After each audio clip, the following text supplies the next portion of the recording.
Hi, and welcome to the Blood Podcast, Birth, Love, Experience, and Death. I'm your host, Stephanie Bushak. And I'm your host, Matthew Bushak. And we're the hostess with the mostest. Yes. So we decided Speaking of hostess, so just to jump in here, so I started getting zingers from the store. Zingers are basically Twinkies with icing on the top. Yes. And I now know why they're called zingers. They make you bounce off the walls. Yes, they do. Yes. Okay. All right. Sorry. Did you have one recently? Zing, zing. No, but I did have a Frosty from. Oh, okay. Yeah, that might make you bounce off the walls too. Sorry, this is about Sonny. My bad. Yeah. Okay. So this is going to be part 2 about Sonny. We did a part 1 about Sonny, and about 15 minutes after we were finished with it, we were like, oh, we didn't bring up this or this or this. Yeah. There was a lot of things we didn't. Yes. So we suddenly remembered. We decided Sonny's life was definitely worth a part 2. So it's part 2. Part 2. Part 2. As he would say. One of the things that I kind of touched on, I think a little bit, that he was a pretty big time reader. He loved to read. He did. Yeah, he read a lot. Yes. He loved to read so much that he decided to write his own book. A novel. Yeah. A sci-fi dystopian novel, which is actually one of the genres that he really loved. So yeah, and the story, I think was a reflection of his life. The main character was a trans man. Yes. And so when he died, he had left a big corkboard where he had mapped out like different chapters and different characters and their, background stories and stuff like that. He had finished the novel pretty much. There was a beginning to end, but he had been in what we thought was the editing phase for the last several months. And I don't know what he edited, but it needed a lot more editing to it. Yeah, it needs to be put together, basically. Yeah. So a couple of his friends, Haley and Kyra, they had the cloud drive. I shared the Google Drive. Yeah, they had the Google Drive that had all of everything he had written for the book in it, and they were going to help us eventually go through everything and try to sort it out and edit it and all that good stuff. So finish it. Yeah. And get it to a place where we can send it to like an editor and maybe publish it. Yeah. I mean, even if we just publish it for like self-publish for ourselves and to hand out to family and friends. He did spend a good chunk of time working on this book, and we're really proud of him for following through with that. He actually saved up enough money so that he could stop working for 6 months. A year, I thought. Was it a year? I think he was out. Yeah. It was a while. I think his original goal is 6 months, and he just kind of kept going for, maybe it was 8 months. Maybe it was, I don't know. But anyways, it might have been closer to a year. But he had saved up enough money to like pay his bills and to live off his savings. Yeah, which was pretty cool. Told you before, he was really, really good at saving money. Maybe he was doing it for stuff like that.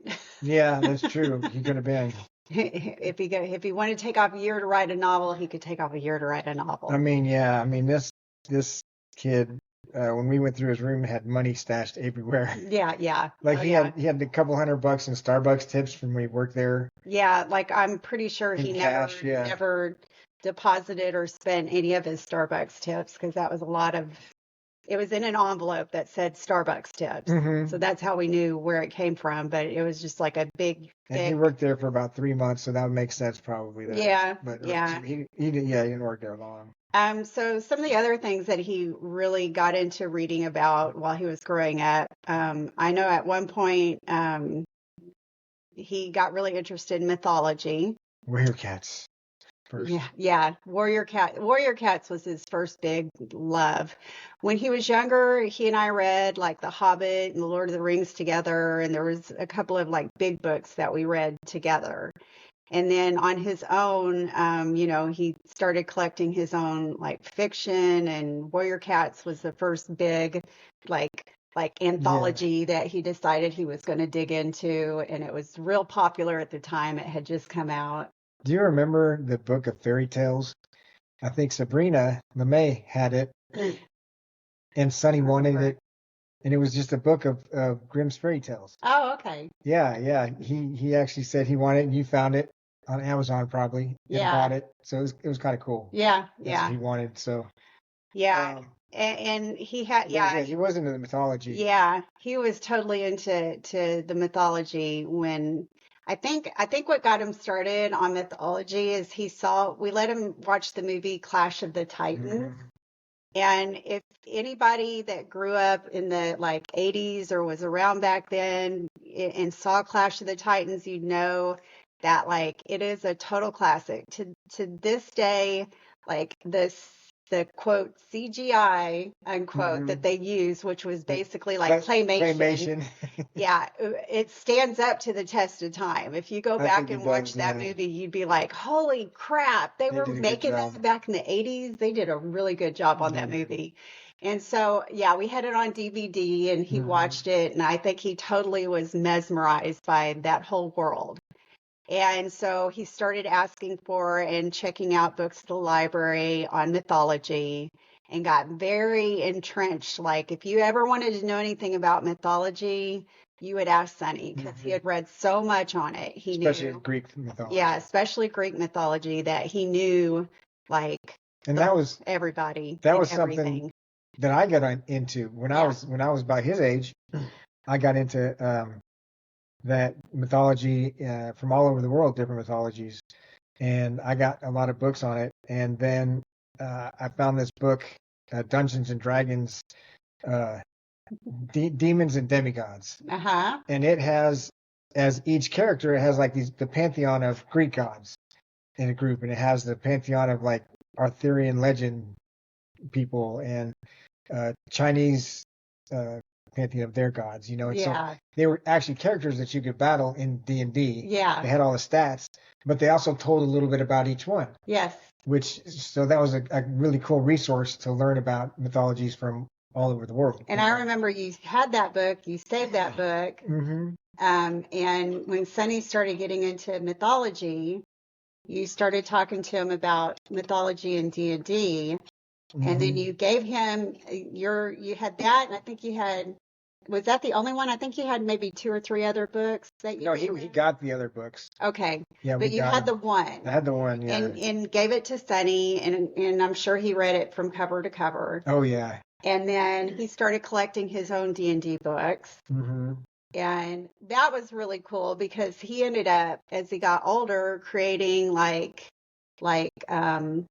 D&D scenarios and stories, and he was a dungeon master for him and his friends, and the dungeon master has to create the story. Yes. They're the ones who have to lay the whole groundwork and all that. And I'm sure he was awesome at it because he's a great storyteller, you know. Yes. I mean, so yeah, that became kind of his legacy amongst his adult friends, was he was the dungeon master. That was always very cool. He was so proud of that. So he did a speech in Austin. You want to talk about that? Yeah, we can go ahead and talk about that. Sure. So there was 2 of them. The first one was at Governor Abbott's house on the steps of the governor's mansion. Yes. And it was when the state was calling for parents to be CPS to be called on parents who did gender affirming surgery on their kids. Not surgery, any kind of gender affirming care. Okay. Even calling them the pronouns they wanted to be called. It was everything. So they were on the steps protesting, and so through PFLAG, the president of PFLAG, Anna, at the time, called and asked if Sonny would want to talk. Yes. And I was surprised. I didn't think Sonny would say yes. I thought that was just for sure no. Yeah. And then because he wasn't. He was just too shy. Yeah. But he said yeah, and he went up there and he gave a speech. And the way this ties in is one of the first things he said is like, I'm a son, I'm a whatever, and I'm a dungeon master. Yeah. Everybody's like, yeah. woo! Yeah. But that speech was pretty awesome. Yeah, it was a really good speech. He gave a couple of really good speeches. He gave a speech when there was the whole Roe v. Wade thing going on. Pro-life, yeah. Yeah, Like and pro-life and pro-choice. yeah, and he went out to Austin, and we went with him, and we did some protesting. And while we were out there at the protest, they had asked him to give a speech, and how it affects like um, gender affirming care and how it ties into the transgender community and the queer community. And that was a really an amazing speech. I'm telling you, if he wrote it down and he memorized it, had no problem. Yeah. And we were so proud of him. So yeah, and speaking of speeches, he had one in middle school. Yeah. He was one of the top 5 graduates of his middle school, and his principal had asked him to give a speech. I think she was getting an award that year or something like that. Yeah, it was a thank you speech to her. And Yeah, and so Sonny gave like some sort of like thank you speech to the principal for doing some awesome stuff at their middle school. yeah, something, yeah. It was a long time ago, y'all. I know we've got it on It video was just a cool somewhere. speech for Sonny. Yeah, but Sonny got to get up in He front was of the his, one that got chose out of the top 5. out of the top 5 students, and just the fact that he made it to the top 5 students was pretty awesome. But also to hear him speak in front of, his class that was graduating from the middle school and all their parents and stuff, and he did a great job, and we were really proud of him for that also. Yeah, Sonny was a straight A student. Yeah, he did. In case you haven't figured it out yet. Yeah, and he got a scholarship, a partial scholarship to go to Southwestern. Yeah. Or else he wouldn't have gone because Yeah. we wouldn't have been able to afford it. One of the things that kind of ties into his D&D and mythology and kind of this love for fantasy. Yes. Is he loved going to the Renaissance Festival. Oh yeah. That was just as good as an anime convention. Yeah. He loved getting dressed up and enjoying all the I remember when we took him to his first Renaissance Festival, getting them all dressed up for the occasion, because I was like, oh yeah, you've got your cosplay, we've got our cosplay too. And that was our cosplay, was going to Ren Fair. And so we got all dressed up and went out there, and he had the best time. Oh yeah. We had to cut the first one a little short because Ryan was getting kind of agitated out there. I think all the crowds and the heat, and he just wasn't taking it very well. And I felt kind of bad because, Sonny was having a blast. So he did get to go several times. He started going by himself with his friend by himself without us. Yeah. As an adult, going out with his friends and spending weekends out there and stuff like that. Yeah, he really loved it out there. That was, that was kind of one of his places. Yeah, making friends out there and just kind of making it a yearly tradition to go out there and spend some time out there with everybody. So another thing that he was really obsessed with, and I can't believe that we didn't bring it up at all in the first one, is he was the biggest fan ever of Les Misérables. Yes. And the Victor Hugo book, that's bigger than the Bible, he had read it from cover to cover. Who knows how many times he referenced it for stuff. And yeah, I mean, I don't know I don't know if it's because he saw the musical first and that's what gave his love for it. I don't know. I know that it was around the time that the movie came out. Yeah. I know. And actually, it was well before the time the movie came out. He's the one that told us we need to watch the Les Mis movie. I think what happened was he got into Les Mis fan fiction. I think at some point he had seen or read or somebody had got him interested in the story of Les Mis. He caught the whole thing somewhere. He started getting into the fan fiction, and then he bought the book and he read the book. But he spent like an inordinate amount of time growing up doing Les Mis fan fiction. And he met a lot of cool people there. And his favorite character was Andres. Yes. And he just wanted to be Andres so bad. He would dress as Andres at not Ren Fairs, like cons and stuff. Yeah. And anime conventions and stuff. Yeah. So yeah, he had kind of an obsession with that. And when the movie came out a few years after he started getting into it, he talked us into watching the movie. And we watched the movie and we were like, yeah, that was pretty awesome. Yeah. As were most of the like musicals and stuff that he had introduced us to along the way. So. And we saw the movie. Well, we listened to the soundtrack. We started listening to the soundtrack also. Yeah. And then knowing that's what something he wanted to do. It wasn't showing in New York. Mm-mm. And it, so it was traveling, but it wasn't going to come to Texas. No. So we found it was coming to the Kennedy Center in Washington, D.C. Yes. And we were able to go to see Les Mis with him live. At the Kennedy Center. At the Kennedy Center. Yeah. It was awesome. It was pretty cool. I'm so glad that we got to do that with him. Yeah. Because that was one of his biggest loves, was that. Yes. That musical. Hands down, that was huge for him. So big, we played one of the songs, Empty Chairs and Empty Tables, at his funeral. Mm-hmm. And he loved that song too. Yeah. Some other things about him. He was one of the first members of the Gay Straight Alliance at his middle school for sure. Mm-hmm. And I think maybe even at his high school. Yeah. I think so. I don't think he like held a position, but he was there for like every meeting and totally was participatory in it. Some of the other things, well, we kind of touched on it before. He was really into the beach. Yeah. And he collected, and he was a collector of stuff, big time. And he collected a lot of seashells and a lot of like crystals and rocks, and he collected some different kinds of herbs, not necessarily the kind of herbs you're thinking of. No. And so he liked to collect a lot of stuff. Yeah.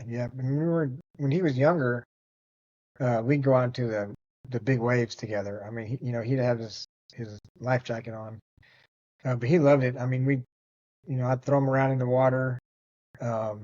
He'd get tossed by the waves. And he'd just have a great time. Yeah, I think hands down the beach was his absolute favorite place to be. Mm-hmm. He would give up anything to go to the beach. He had started a new job last year, and Matt and I were going to, we every summer we do at least a 3 or 4 day trip to the beach. Mm-hmm. And then in the fall of last year, we also wanted to go to Disney World. And so Sonny was getting ready to start a new job, and we said, we need you to ask for time off. And he said, I can only ask for time off for one, quote, vacation for 4 or 5 days off. And we said, okay, it's your choice. Do you want to go to Port Aransas in the summer, or do you want to go to Disney World in the fall? And we had a feeling we knew what he was going to say, but sure enough, he picked it. He wanted to go to Port Aransas. So that's how much he loved it. Yeah, that was his happy place, I think. Yeah, I think so too. So can you think of anything else that we may have left off the list? A lot of memories. I remember a slip and slide in the backyard. Yeah. I remember throwing him up in the air. I think every birthday, every year, we did some sort of, if either a sleepover birthday party, or we would do a birthday party where we would like rent out, the bouncy house or the bouncy water park thing, or Yeah, we always had some sort of. One year we had a birthday party up at the YMCA. Everybody got to go swimming, and then when they were done, they went into like the activities room where they could play like video games and stuff. And There was so we had an above ground pool. There was like a 4 foot deep pool, so it was 4.5 feet or something like that. So it was pretty big. And so Sonny would have sleepovers, and like he would be just at the side of the pool, kind of looking out, with his arms up against the edge of the pool, and all the other kids would be playing and talking and everything. giggling And he would just be sitting there, and we'd ask him, "Are you having fun?" He's like, "Oh yeah, yeah. that's what he Oh, enjoyed and doing." he'd have a smile on his face the Yeah, whole yeah, time too. He was just really quiet. yeah. He wasn't a super like outgoing. He loved being around his friends, but he wasn't like a big talker or anything. And so, yeah, we would Yeah, like that was go interesting. out there with like snacks and stuff and to go check on them. And, sometimes you'd like crack the back door and listen to see if you could listen to what they were talking about. Yeah, And yeah, they'd be all laughing and yeah, splashing yeah. each other and acting all crazy and shit. And you go out there and they'd be like, hi, Mrs. Bushak. Thank you so much for bringing the snacks out, and being how kids are. And you'd walk over there and be like, how's everybody doing? And so you'd just be like, Just hanging out. yeah. Yeah, they used to call, so like at one point Haley called me home skillet, Yeah. and so I started calling them my little skillets, Yes. and then Stephanie became Mama Skillet. I'm Mama Skillet. So yes, so Lots of fun memories did with his friends. Oh my gosh, they were over there like all the time. You- yeah, there was something else I was thinking about. I don't know. Oh, did we talk about him singing with me in the band? No. So yeah, I play the bass, and I've played in several bands over my lifetime. Just local stuff. We go to just do bars. Nothing big. Hmm. Well, we did the festival in Hutto Yes. a few times, Big time. and I Big think we had time. 100 people there one time. Maybe Wow. 102. Yeah. It was Yeah. awesome. There's pretty Anyways, big crowds that out was there. Yeah. not enough for you to stage dive. No, I No, definitely would not do that at no, one of no, those no. concerts. There was not enough people there to catch us. No. But when Sonny was 13, 14 years old, he sang with us a few times, Hmm. and he even sang with us at the bar. And he did sing with us at one time during that 100 people audience Yeah. Hutto festival. Yes. And so that was really cool to be able to Yes. do that. I mean, he was, He was really good. we got to practice together. There was a girl, Kristen. Hi, Kristen, if you're listening. That really helped him out. She helped him a lot with like Yeah. learning how to play piano and with his vocals. Just giving him, I think, giving him confidence. Yeah. And so that was a lot of fun. So we got to play together. Yeah. And some. Yeah. I remember a couple of the songs he pulled off when he was singing. He loved to sing Zombie by the Cranberries was one of his faves.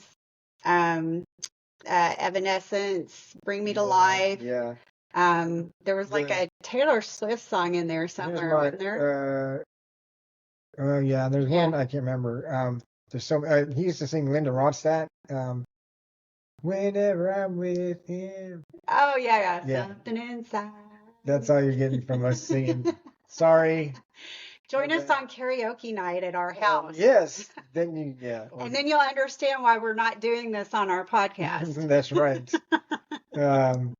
But yeah, That's another thing. We'd go and we'd get a private room and we'd do karaoke with them every once in a while. And he actually sang for us, and he sang this Josh Groban song. Oh my gosh. And it was like, I mean, we knew he could sing, but he never really opened up that much to us. When you're singing Josh Groban and you're doing like an excellent job at it. Holy shit. Yeah. That's good shit. And this was like just a year ago or so. Yeah. It wasn't very long ago. So yeah, that was pretty cool. He loved Weezer. Yeah. Say It Ain't So. That's one of his favorites. He loved Green Day. Yeah. Yeah. Sometimes he'd sing a Green Day song. So what concerts did he go with us? Green Day? He went to a couple of Christian concerts. Oh, that's right. Back in the day. Yeah. Henry Camp. Yeah. Newsboys. Yeah. Newsboys. He went to Green Day with us. and he went to Weezer with us. That's right, Weezer. Yeah. And then, before that, it was all like Christian concerts. Yeah, we didn't really take him as a kid to any concerts. We'd go to concerts. Yeah. And then every once in a while, we'd take him to a Christian concert. If it was something, we were listening to a lot of Christian radio at the time, and if it was something that he was familiar with, we'd ask him, we're going to go do this. Do you want to come join us? And he said, yeah, to a few of them. And he was, I remember, so he was into music since he was, he could teeny sing. tiny. And in elementary school, probably fourth grade, there was a PTA thing where you can enter this creativity contest. It could be art or it could be a song. We have this on video, y'all. Yes. And he made this song called Beauty Is. And I don't know if Stephanie can tag this on at the end of the. I don't know that I can do that. Not. Okay. Well, maybe someday we'll figure out how to how to do that, and you can hear Sonny in his uncut, edited self in fourth grade. Yeah. And it's awesome. It is such a it's beautiful. Oh my gosh. It's beautiful. He wrote everything down in his notebook. He had his notebook laying there in front of him. He had his recorder with him. He had outtakes of that thing where he kept going, oh, wait, hold on. No, I didn't like probably that. Probably 30 of those. Yeah. And then he has his final one, and he actually won. Yeah, he did get an award. He won an award for it. Yep. From the PTA. So that was What did he say cool. about kittens? Something about I like kittens and so do you, or something like that. Because we all love kittens, obviously. Kittens were a part of that. Oh yeah, it doesn't even but there's the beat it's definitely haiku-ish or something. It's not actual 4/4 time or anything. Yeah. No, he made his own. It was like Rush. Yeah. Yeah, he played whatever and yep. And it was cute. It was cute as could be. It was cute and sweet and funny and all that. So, yeah. Make something bright, make mountains higher, and bring beauty. Something like that. We'll have to try to find the video, and maybe I can upload the video to the podcast separately. Oh, okay. And if you go to YouTube, the Blood Podcast on YouTube. Oh yeah, we can. You can find it on we'll find a link for it and put it on there. We'll load it on there. Can you put links in this video that we're doing? I have no idea. I am not that gifted. Okay. Any of our listeners? It took me 20 minutes to figure out how to hook up the new microphones, and I've been practicing. I practiced a few times on how to hook it up, and then I go to put it in today, and I'm like, oh God, it's not working the way I took pictures of the soundboard and earlier, and I was talk to chat, referencing my pictures, and I'm like, it's still not working. And so finally, after about 20 minutes, Well, chat doesn't know everything. Well, listener, if you know how to put links into the YouTube video, please email us.